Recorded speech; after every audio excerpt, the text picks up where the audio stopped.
Hey everyone, Sleepy Reader here.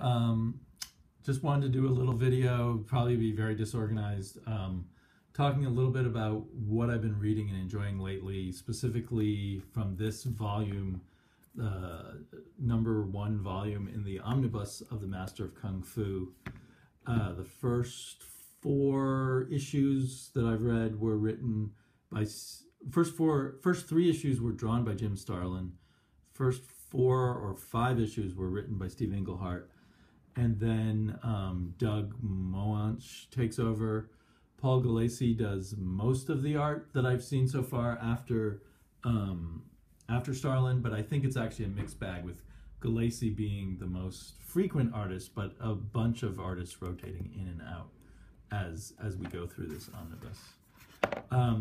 I have really been loving reading this, and a part of it's got to be nostalgia. I really liked this comic book a lot when I was 13 and 14, and it stirs up the good feelings when I read it now. It started with issue 15 of Marvel Edition, and I think issue 16 was called Special Marvel Edition also. And then they just changed the name to Master of Kung Fu. They did not have a #1 issue. That's just often the way they did things back then. Somehow, I think I read many of these issues, but not in the right order as a kid. I found some issues. I got some later in black and white reprints, I think. Maybe some were in some reprinted in giant size issues and what have you. But I've read most of the issues that I've read so far, which I think is up. I think I've read about 10 issues so far. I'm loving the feel of this Marvel Omnibus too. They're great to read, in my opinion. You can totally lay them flat on a table and just enjoy them and read them. So, judging from the front matter with introduction by Steve Englehart, it was kind of the idea came from both Jim Starlin and Steve Englehart.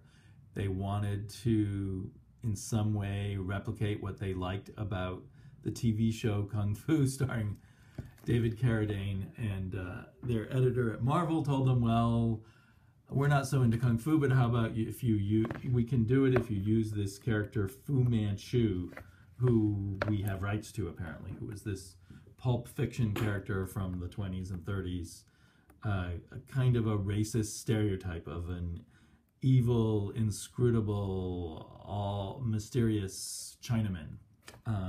So that's unfortunate, and they continue their racist ways, let's say, by also telling the creators you had to do a character who was half Chinese, half European. So they threw in this European mother who shows up on one page. But for those who don't know, the basic plot line is this sort of, he's kind of similar to Ra's al Ghul, I think. And I suppose Ra's al Ghul might have been inspired by the old pulps about Fu Manchu. Who knows? Who knows it all? But Fu Manchu is this,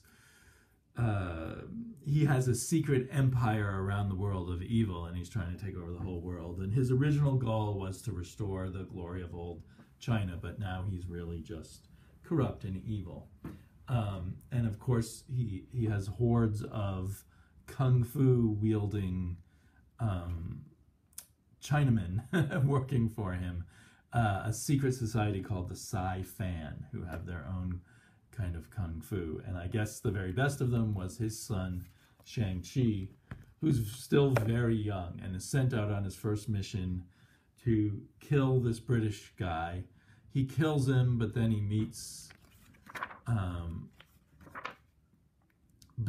his friend, Sir, what's his name? He's got a very complicated, Sir Nayland or something. Anyway, who eventually talks him into understanding that his father is the evil one. So then he goes back to confront his father. We have some fight scenes. First he fights a sumo wrestler, then he fights a giant ape. Then he briefly encounters his father and, says, I'm not going to be part of your world anymore. I disown myself from you. when next we meet, we will be implacable enemies. And you get this kind of fade out of Fu Manchu. So there's lots of cliches here, and it's done very quickly. You know, he goes from doing whatever his father tells him to realizing his father's evil super quick. But I think this idea of the idealistic son and the evil father really had a strong, compelling kind of feeling for me when I was 13 and 14. Even though I was probably the evil son and he was the good father. But the other thing is that Jim Starlin just does all these marvelous visual storytelling effects, which adds to the emotional texture and suspense and just the sense of feeling in here, at least for my inner 13, 14-year-old boy. And it's amazing when you think about how many panels he uses per page to tell his story. And it's a little bit wordy. Steve Englehart, though, has a really good way with words. I was afraid I would reread Steve Englehart and be really disappointed with him. And there is, you know, a lot of cliche and stuff like that. He's not like the deepest thinker in the world, but he is a good writer. And combined with Jim Starlin, who is an incredible visual storyteller, this first issue is very good. And then I thought the second issue, where he meets this guy, fights this guy Midnight, was even more powerful, more potent, even though it starts with, like so many Marvel comics, the hero's in Central Park and he's attacked by a group of thugs. There's always thugs around in 1970s comics willing to start a fight, to keep fighting to the last man, thinking that somehow they can beat these guys, and they always lose.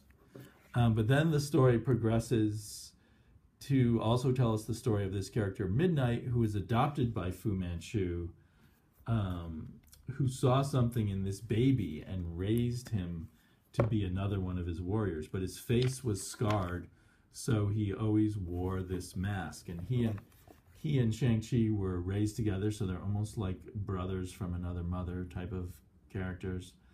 And but Midnight stays faithful to Fu Manchu, and Shang-Chi has to fight him.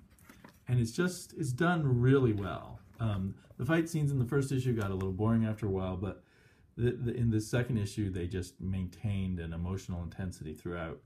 And the visual of this character, who's almost entirely just a shadow, was done really effectively by Jim Starlin. Morally, it's odd, because Englehart clearly wants his own ideal of the pure Asian philosophy soul who means no harm to anything and steps lightly through the world, so to speak, and as a criticism of our materialistic world. But he does, in a way, he causes his brother's death, Midnight. He doesn't try to find a way to not cause his brother's death. And he kind of realizes, to win this fight, I have to let go of the idea that I'm not going to kill my brother, which is an interesting philosophical issue, I suppose. But, you know, in fighting, you have to go all the way, or the other person's going to win, whoever's most committed to the fight, so to speak. At least that's how it's kind of works out here. But it is at odds with his kind of idea of Shang-Chi as this kind of saintly soul. And so the third issue starts with him getting mugged in a corridor. Again, it's so much of Starlin working the magic. And Englehart's now bringing in Sir Nayland again with this guy who likes to go around with his shirt off, even though he's bald and old, but he's super muscular, so he's got let everyone know about it.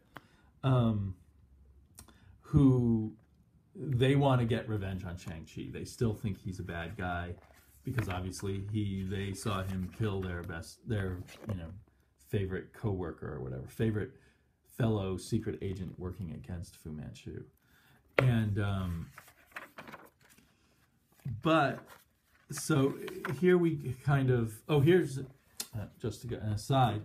Steve Englehart mentions a brief while at Marvel where they tried to save money by doing double-page spreads of single panels. So I assume they paid the artist to draw a small panel, and then they blew it up to a double page, and you can always tell there's about 3 issues in here with these horrible-looking blown-up panels. Jim Starlin would never do that for a whole page.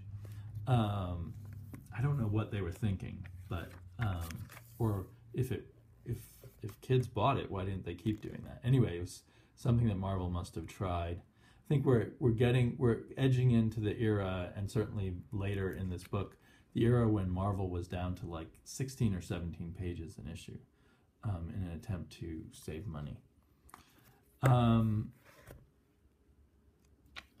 So anyway, this issue isn't the best issue of this creative team is the Midnight issue, issue 1.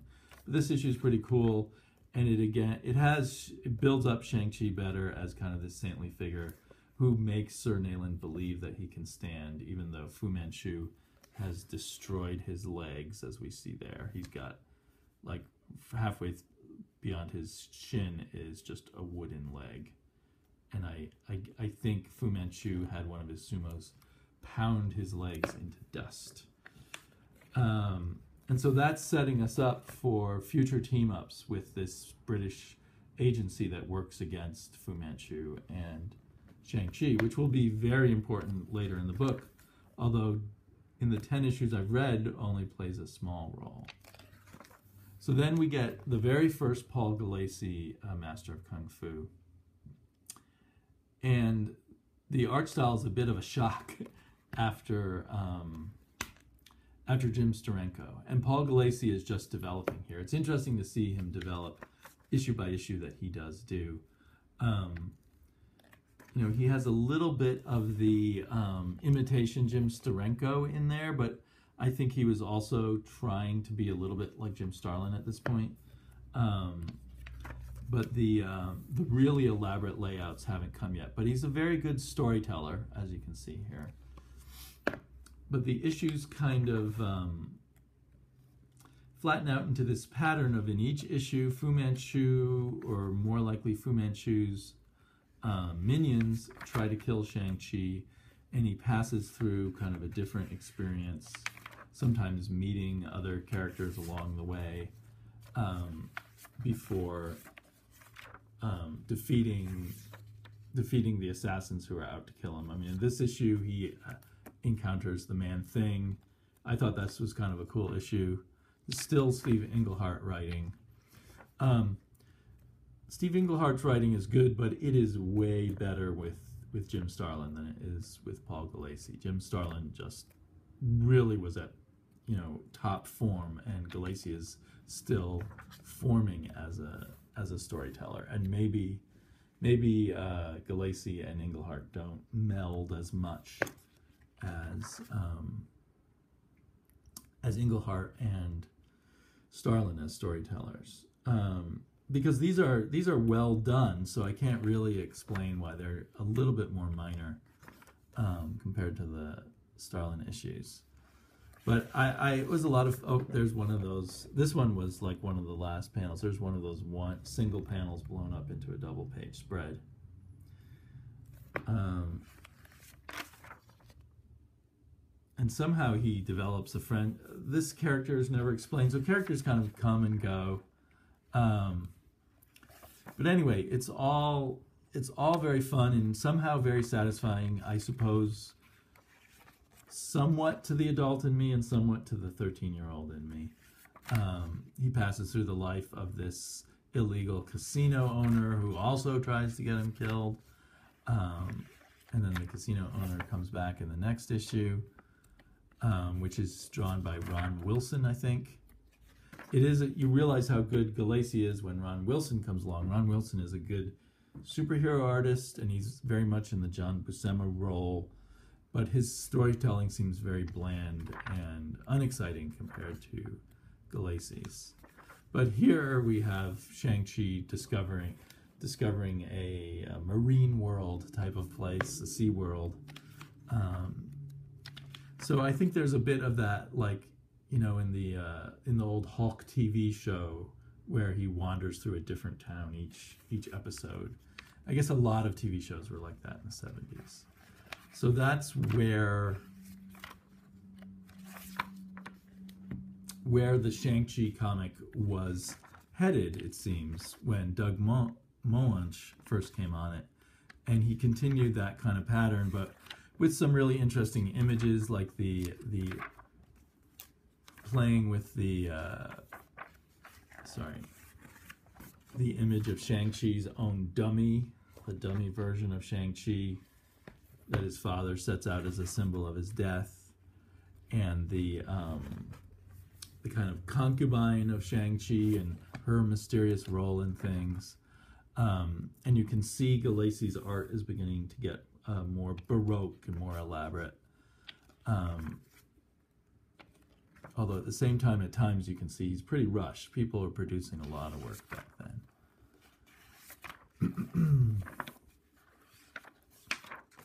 So yeah, good stuff, but kind of following this pattern. More Ron Wilson. I think this Ron Wilson one was kind of boring, and I just skimmed it. And I actually have to confess, I skipped Giant Size Spider-Man and Master of Kung Fu. It's kind of like a Giant Size Marvel team-up. I'll probably come back to it at some point. But it's written by Len Wein, and I feel like it's not really part of the overarching, an important part of the tapestry of Shang-Chi, so I just wasn't in the mood for delving deep into Ross Andrew art at the moment, and I skipped over it. And then the last one, so I guess I've read less than 10 issues, maybe 8 or 9 issues. The last one, we continue to see the art grow, and you know, we have the play with the Chinese restaurant. I'm trying to remember if there's much more about, oh, and then Sir Nayland comes back. So I'm eagerly waiting, because I know that Sir Nayland becomes the major figure in Shang-Chi's life as time goes on. So I'm eager for that. And so where I've left off is, we've discovered we're in Mount Rushmore. And was there a fifth head there? I can't think. George Washington, Thomas Jefferson, Lincoln, and Roosevelt. Anyway, they've blown something up on Mount Rushmore. And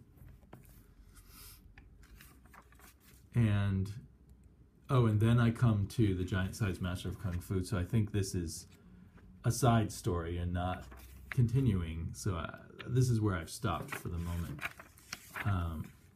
So anyway, I just want to let you guys know I'm really enjoying reading this. I think if you get the right Marvel run in these marvelous